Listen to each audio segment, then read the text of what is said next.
I come to you with 30 years of experience as a journalist, and I bring you the headlines at this hour. Journalism is in the ICU, and journalists are fast becoming an endangered species.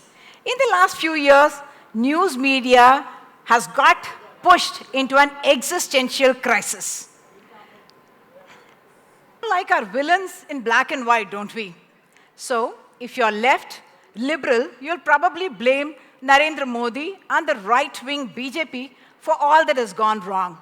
And if you're ideologically on the right, you're going to be blaming years of left, liberal, elitist mindset for whatever has gone wrong. The problem today is there is no clarity on who is in between. Is it even possible to be in that space between and survive? The odds are against you. But what I'm going to talk about today is not about individual politicians or about political parties or their ideologies. I'm going to talk about you, how you have pushed us, the news media and journalists, into a corner. Something dramatic has in fact happened that has changed journalism forever. But before that, I'll bring you the backstory, a flashback, the story so far. India has had a vibrant media. We have had about 909 TV channels. Half of them are news channels, 1.46 lakh news publications. That includes newspapers, periodicals in multiple languages. So there is plurality and the diversity, and that perhaps has been our biggest strength. But into this very blissful world came the internet in August 1995. Most of you, I'm sure, were not born then. That has turned into a game changer as it grew.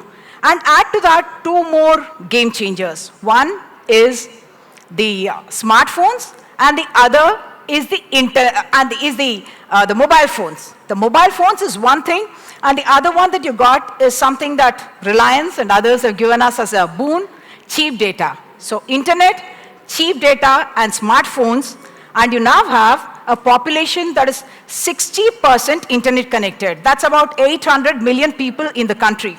1 billion people in the country have mobile phones, and more than half the population has smartphones. That's 700 million smartphone users, and I'm going to count year 2 and more when people are beginning to start using these smartphones. So what's happened? We are guzzling data like never before. It's an unprecedented thing that's happened in human history. Text, audio, and video. Text is not as attractive as audio. A lot of music is happening.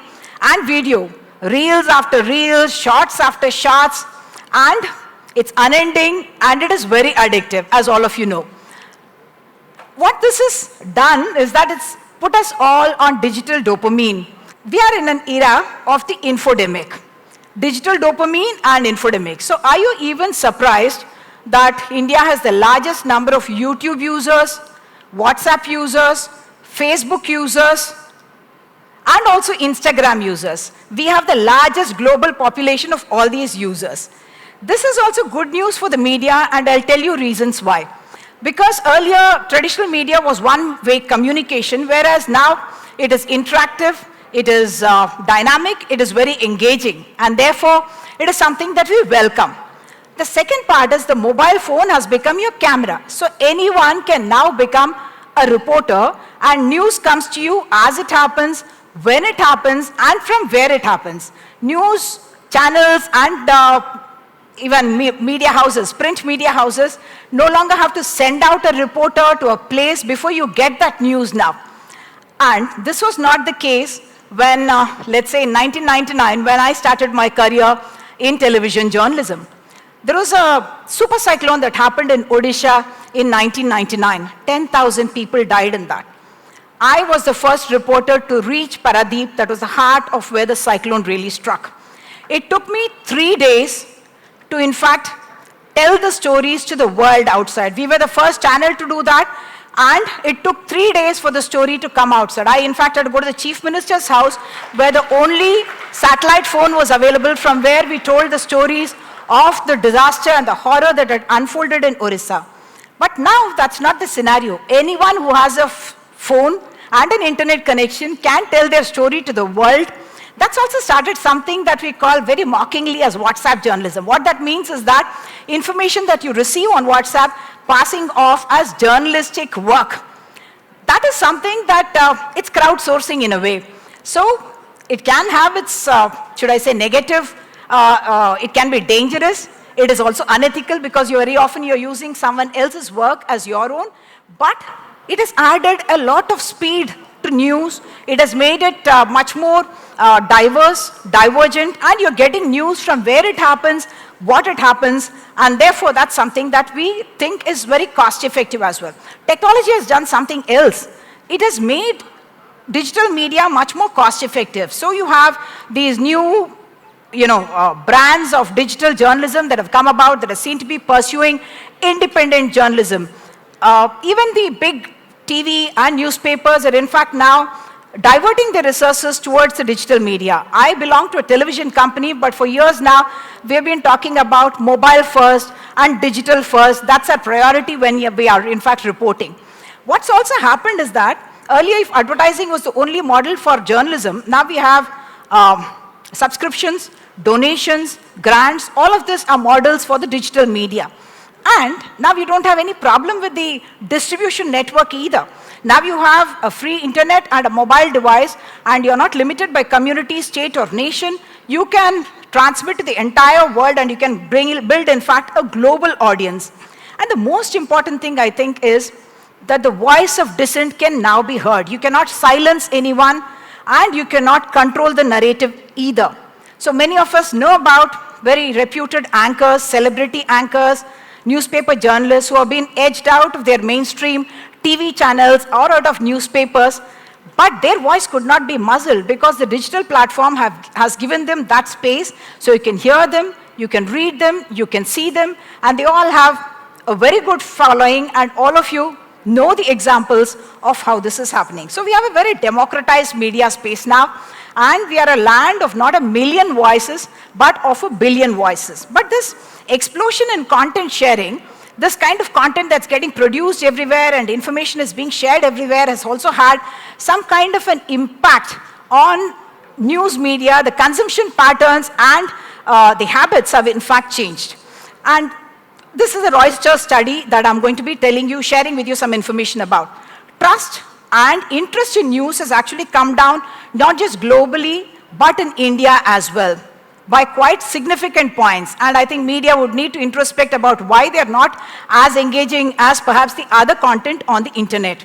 There's something called news avoidance. It perhaps came with the COVID-19 when people did not want to see some news or all of the news for some time or all of the time. They're avoiding that news, and that number is actually going up. The most significant for this talk is that social media has become the main source of news for a majority of not just Indians, but the world as well. Not yet majority in the world, but in India certainly, a majority of Indians are using social media for getting their news, and they are using YouTube, Facebook, and the WhatsApp as their main sources of news. When it comes to younger audiences like you, they prefer digital video content for getting even their news, and therefore, internationally it's TikTok, and in the country it's Instagram and YouTube that they go to for getting their news. This generation of youngsters, all of you, actually does not like conventional news, which is geared towards the interest of an older generation, their habits and their interests, and they prefer some personalized, personality-driven, participatory kind of a media, and that's why social media suits them much more than websites. And this generation is not going to the news websites to get their news. They would rather get it through these kind of social media apps. And they take this generation, social natives, 18 to 24 years. We cannot call ourselves that generation because the computers came after I was born. And I had to learn what a computer meant. You're all born in that generation. So this generation actually takes, much to my dismay, celebrities and the social influencers much more seriously, even for news, than they do journalists and the news media organizations. Actually, worldwide also you have this trend about visiting news sites has become less, much less, gone down by as much as 10 percentage point from 32% to 22% just in 5 years from 2018 onwards. So, the other thing is, this generation also won't pay for news. If they're able to get some news free of cost, they don't want to pay for it. So, research has shown that the average age of a digital news subscriber who's paying for it is about 50 years. But there's something else that's happening that's important in the Indian context. That is Indian language internet users. That's a huge boom. In fact, 60% of the internet users in India are in the Indian language, and therefore it's a non-English hegemony that you're talking about. 9 out of 10 new internet users are in the Indian language. And this has big implications for the news scenario in all those languages as well. And more importantly, there is this rural-urban divide. Many of you may be surprised to know that there are more internet users in rural India than there are in urban India. 44% more users of internet in rural India than they are in urban India. And the newspapers' interest in news is also much more among the rural audience, almost double of what the urban audience is interested in news. I'm telling you all this because even in this group, once again, it's the social media that's become the main source of news, YouTube, social media, and chat apps. But with this, something very basic in journalism has changed because the rules of engagement have changed. I'll tell you why.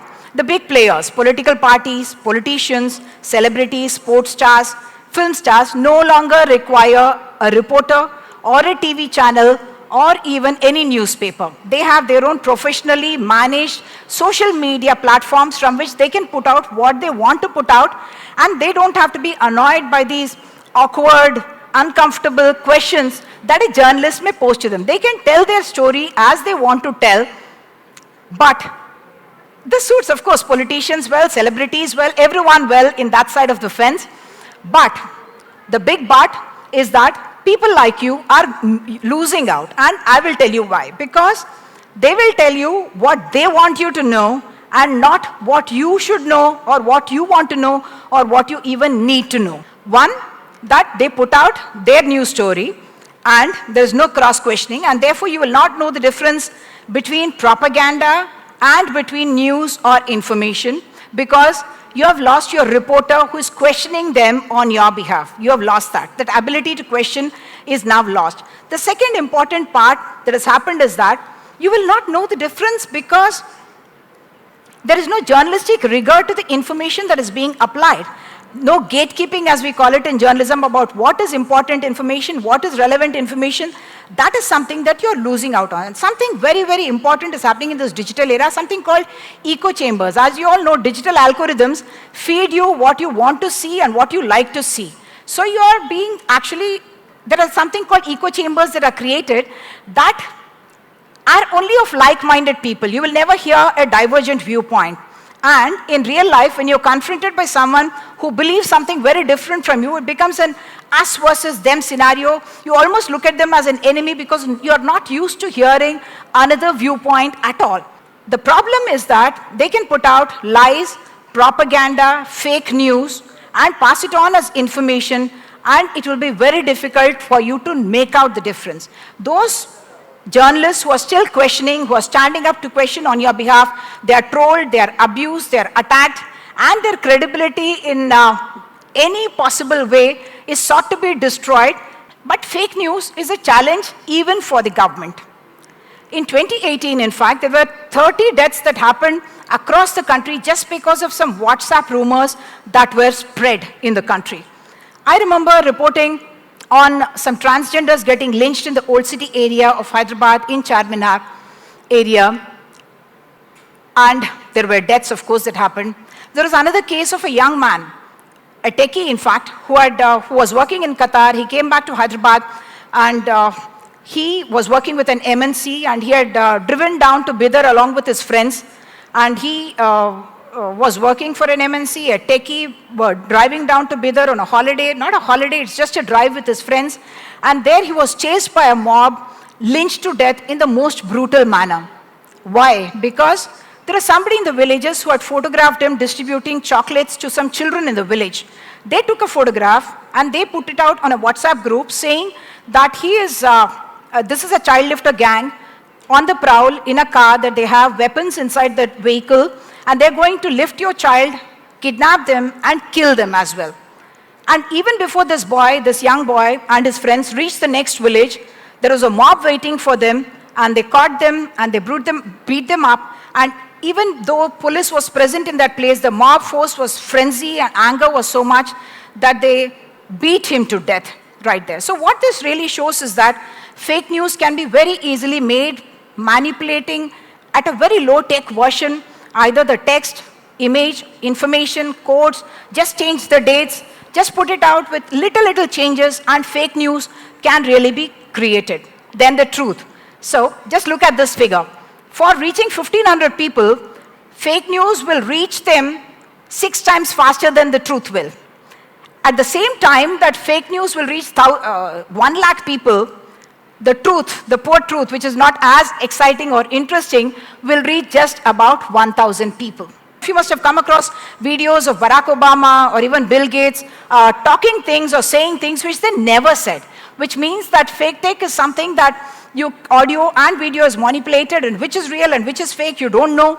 And it is even being used in political campaigns. For the first time, legitimately, it was used in a political campaign during the Delhi elections, February of 2020, when the then Delhi BJP chief, Manoj Tiwari, he put out his videos in Haryanvi and also in English. Haryanvi, he doesn't even speak, but it was legitimately used in an election campaign. And that is a big danger, that what kind of thing can happen if people cannot trust what they see, what they hear, they cannot trust, and it's a big danger that's coming your way. This is a photograph of the Indian women wrestlers who have in fact been, they were agitating, protesting, and they were being taken away by the Delhi police. And this is a selfie that they are taken, and you can see that one is an original photograph and the other is manipulated. Both went viral, and you can see, we all know that we require accurate, well-funded, independent media. Proactively support it.